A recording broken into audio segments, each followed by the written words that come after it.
Okay, so I went to go see The Rise of Skywalker and I have some thoughts. So this is definitely going to be a spoiler review. So if you have not seen this movie, do not continue any further. Um, just some random thoughts that I had while I watched the movie. I and my brothers, or my brothers and I, usually go to see these Star Wars movies when they're out around Christmas time, and it's kind of been a tradition. And so it was a really big deal for us to go see the last one.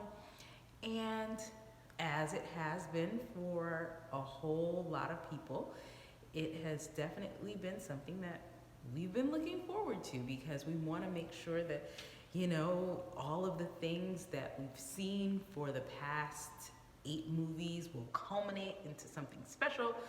And I gotta say, it wasn't exactly what I would have expected, but I will say this, that J.J. Abrams did a very good job um, just tying up the loose ends that happened because of The Last Jedi. Um, I know a lot of people like to hate on J.J. Abrams. They don't like his directing style or whatever. But he had quite a bit to deal with, given the fact that number one, Carrie Fisher died. And so that was super tragic. And that was very evident in the first few scenes in the movie to me that this was definitely something that they were trying to work around because that lightsaber got passed between Rey and Leia like several different times. And I'm like, okay, so they really want to milk whatever extra footage that they have left. And so this lightsaber scene clearly is something that they were able to capture and was able to be rendered well. And so they used that like 4 different times. Like I think it's Leia gives Rey the lightsaber, then Rey gives it back, and then Leia gives it back again. And I'm like, okay, really, movie? We don't need that many like passes back and forth. But I definitely understand that. Okay, this is because this is the whatever footage that they have of them, and they want to be able to use as much screen time as they can, showing Carrie Fisher in the movie. So this is good uh, footage. So they're going to make sure that they do as much as they can to keep that in there. So, okay, I got it. I wasn't mad at it. It was noticeable, but I wasn't upset about it because I understand. I mean, things happen, and obviously it was a tragedy for everyone. And for this to affect the movie is just something that, was a consequence of her passing. So, wasn't mad at that, but it was definitely noticeable. But as many commenters online have said, it was also super noticeable that there was a lot of things. There were a lot of just plot lines and stories that Ryan Johnson had gone to, try to put into number 8, which was The Last Jedi. And J.J. Abrams was like, no. My story is what we're going to return to. What I started in 7 is how we're going to end it. And no matter what I have to do to retcon what happened in 8, I'm going to do that. And so there were a lot of things that were quite noticeable. Ryan Johnson's whole, Rey's parents are no one. I was dissatisfied with that in The Last Jedi, and I am very grateful to J.J. Abrams for just being like, no. And I understand what people were saying. We want to make sure that we have a hopeful message that anybody can be a Jedi and da-da-da-da. I understand. She doesn't have to be related to anybody, but the amount of skill and, oneness with the Force that she had, it was just really, really odd for her not to be related to anyone. And then not only just that, but the build up for no payoff. That I think it was the core thing. If it had been clearly planned from the beginning that her parents were no one, then it wouldn't have been such a letdown in 8. But The Rise of Skywalker built upon something that was sort of promised and teased in The Force Awakens, and so then for The Last Jedi to have like, oh, this big revelation that it's no one, it's just kind of like, didn't quite like that. And so I'm glad, yeah, it was kind of really clear that Disney did not have a roadmap and that they did not plan them out all along. So, it's clear that there were some U-turns and some reverse courses and all that kind of stuff, some backtracking. But hey, you know what? I thought that the decision to make her related to someone was good. Palpatine, was that great? I don't know if that was the best decision, but it was what it was. So I did like that JJ made her related to someone. Could that storyline have been smoother? Sure. But like I said, piecing together something from the remnants of whatever Rian Johnson created in The Last Jedi was, something that he had to do skillfully to weave through. So I'm not mad that he had to take a few little detours to get to that point, and like Kylo's explanation was pretty convoluted. It was like, but you really very clearly said that her parents were nobody, but then it's like, oh yeah, but I didn't tell you the whole story. It's like, really? But again, I think that's Rian Johnson, and I think that's also Disney, because it's not like they didn't have 42 years worth of material that they could have drawn from. Like, one of the great things about a lot of these movies that are in the MCU, for example, and other types of movies that are derived from characters that you kind of fall in love with and you really get a sense of bonding with, is that they have a lot of backstory in literature. So whether it's comic books or novelizations like Harry Potter, for instance, the movies were taken from the books. MCU storylines are taken from comic books, DCEU storylines also. They take the things that work in the literature that fans like, and then they make those into the movies which fans like. They don't have to exactly match what has gone on, but it is good to have something that you can say, and you point to, this is a story that we can tell. It didn't feel like there was a story for 7, 8, and 9.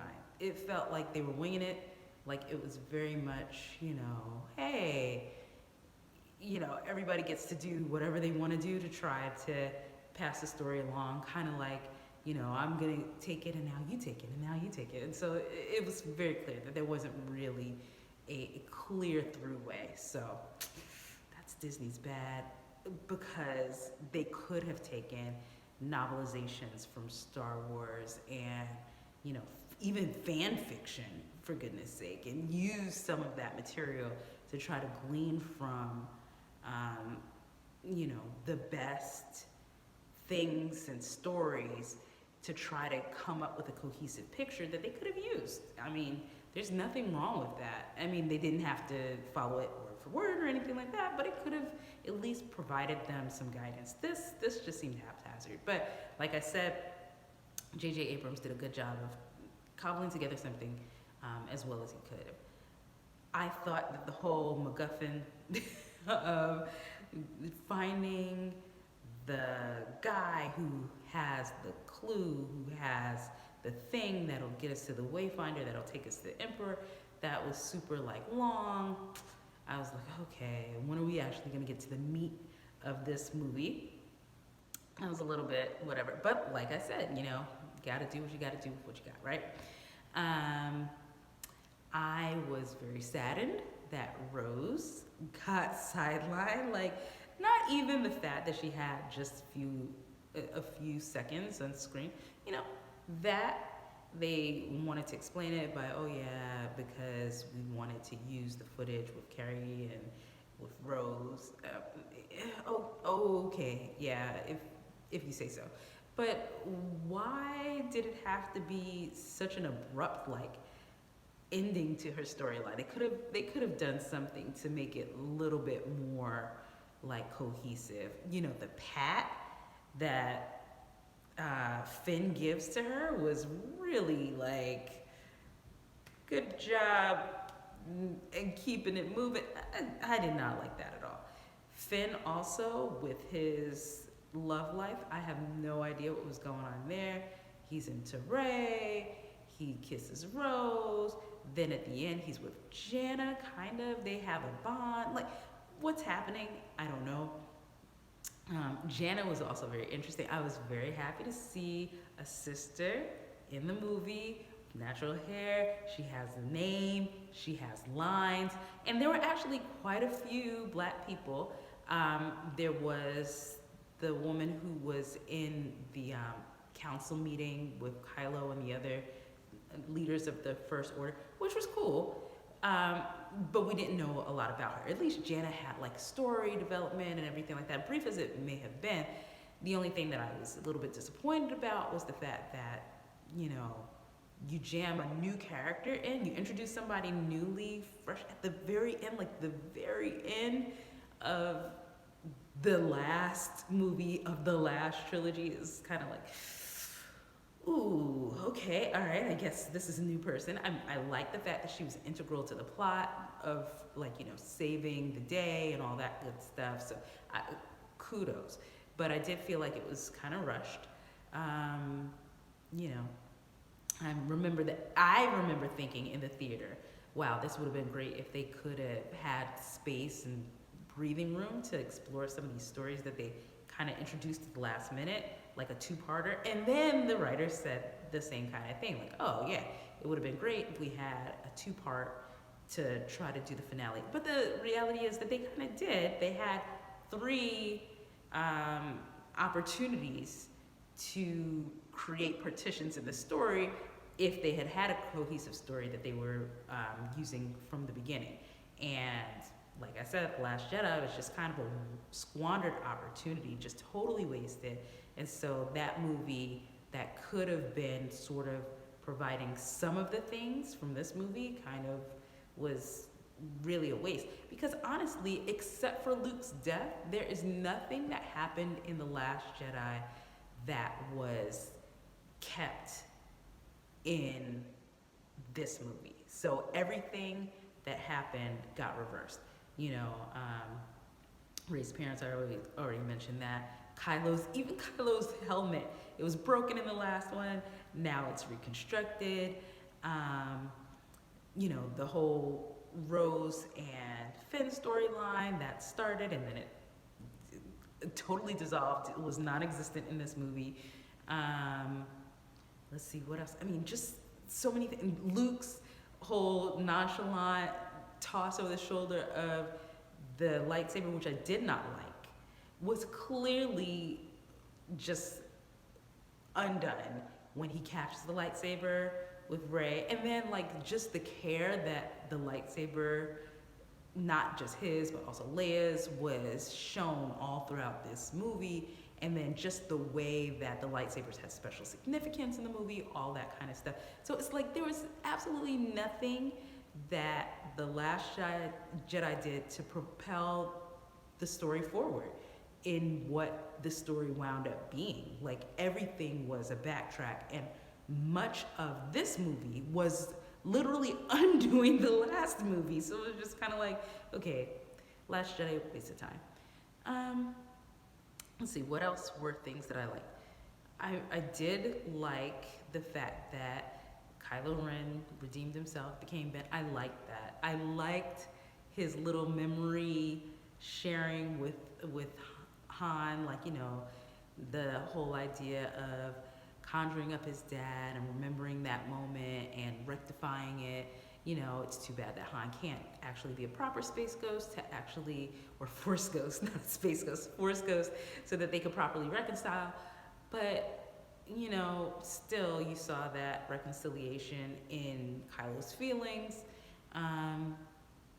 The cute little part where it was evident that Kylo was gonna say I love you, and Han says I know, like in the silence, his response is I know, just kind of like how it was with Leia. That was really great. Did not like the kiss. Totally was so irritated with that. And now I'm talking about obviously with Kylo and with Rey at the end. It wasn't earned, particularly because all throughout the movie and even the previous movie, you saw that Rey was just not feeling the whole connection that they had. She would say repeatedly, "Get out of my head, I don't want this." Like, it was really forceful. Like, if they were going to build up to a romantic relationship, those lines were entirely inappropriate for them to put in there, because it's like, okay, she is clearly saying she does not want to have any sort of relationship with this dude, and she is pushing him, literally saying, "I do not want this." It almost sounded a little bit rapey, if you want to be really honest about it. And then at the end, they kiss. It's like, it made me really, really uncomfortable listening to her protests, just in and of themselves, and then for the resolution of that to be her kissing him. And I didn't feel like it was earned. I didn't feel like it was something that we all could get behind because we saw the blossoming of their relationship, even despite the fact that they were enemies. No, it really wasn't that. And it was so cheesy. I did not like it. It was awful. Another thing that I didn't like, and these are kind of, these other things, you know, aren't make or break, because on the whole, I really did like the movie. But I didn't like some of the fake out stuff. And in particular, I was actually relieved that Chewie lived, because I was like, oh my goodness, they're trying to just kill off all the original characters and just go with nobody, a clean slate, fresh, no one survives from the previous films. I was like, wow, that's really jacked up. But then Chewie's alive. So I actually was relieved. I was relieved, I'm not even gonna lie. So that's not something that I disliked. I did dislike the whole C-3PO losing his memory kind of thing, because they foreshadowed that he would have it restored. You know, when they were like, oh, doesn't R2 have a backup? It's like, you immediately knew that he was gonna get his memory back at the end of the movie, because clearly, otherwise why would they even mention that or say that? And then it's just kind of like, oh, well, you already faked this out on Chewie's death, so clearly this isn't gonna be a big, you know, a big sacrifice on his part, because he's going to eventually get his memory back. It's not even a big deal. Let's see. What are some other things that I thought were like really, that stood out to me? Maz Kanata. I love Lupita. Love everything that I've seen her in. And I really actually like the character of Maz, and I thought that she could have been used in a really great way, but this movie kind of wasn't it. They had her kind of be the narrator and kind of talk about, oh yeah, you know, she's going to be, Leia's going to be using the last of her strength to go and reach out to her son, and this will take everything that she needs. And I'm just kind of like, okay, kind of show me that, don't tell me that. Like, it did not require Maz's narration. And I felt like they dropped her in to do these little story beat narrations in between for really no reason. I didn't quite like the way they used her character. I like Maz, but like I said, I just didn't like the way that they used her in this film. Let's see.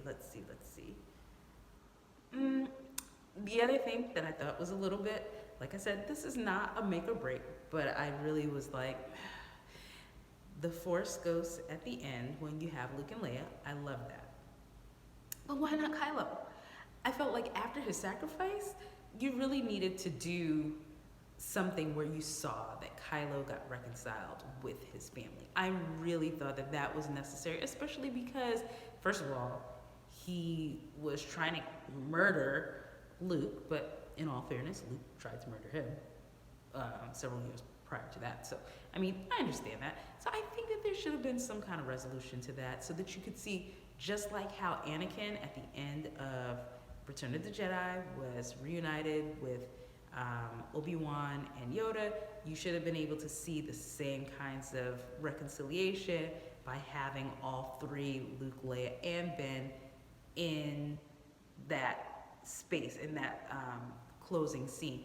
And yeah, read what the writers said. We debated about whether or not it would be important to just have the twins there and da da da da. I don't think it would have taken away anything from Leia's story to have Kylo there. As a matter of fact, I think it would have almost been like a kind of added to it, in other words, because their relationship was also strained. He never had the antagonism towards her that he did with Han, but still, it was a distant and strained relationship. And having that be reconciled, I thought would have been really powerful, and it would have shown that his sacrifice allowed him to become part of the Jedi again. So, and George Lucas is big on this, the movies rhyme kind of thing, and so if there was this rhyming from The Force Awakens and A New Hope, the same thing could have been definitely done with this last movie, Rise of Skywalker, and Return of the Jedi, especially that last ending scene. I thought that would have been really great. I mean, I didn't think that it was awful that they didn't include it, but I was a little bit disappointed. I'm not even gonna lie, a little disappointed. But other than that, overall, like I said before, overall, I thought that the movie was a great movie, especially considering the constraints that were placed on it because of The Last Jedi, and also because of Carrie Fisher's death. So JJ had a lot of obstacles to surmount. He had to have this uphill climb, and to keep it tight, 2.5 hours already. I'm sure there were a lot of things that they may have wanted to include that were kind of on the cutting room floor, all that kind of stuff. Understandable. It was an entertaining movie. Did it live up to the hype of, being the culmination of this trilogy of trilogies? I wouldn't say that. I don't think that it really encapsulated the entire journey like that had been started 4 decades ago. I don't think it did that. But all in all, it was an entertaining movie. Would I watch it again? Yes. Was it better than The Last Jedi? I think it's very clear that I believe yes. Out of these trilogies, is it better than The Force Awakens? I think it's kind of neck and neck, to be honest. But overall, not a bad film. Definitely better than the prequels. Not as good as the originals. Nothing has been, especially nothing has topped The Empire Strikes Back. But all in all, not bad. I give it a thumb up, and maybe even 1.5 if I was really being making sure that I'm measuring exactly how much I like it. So that's kind of my take.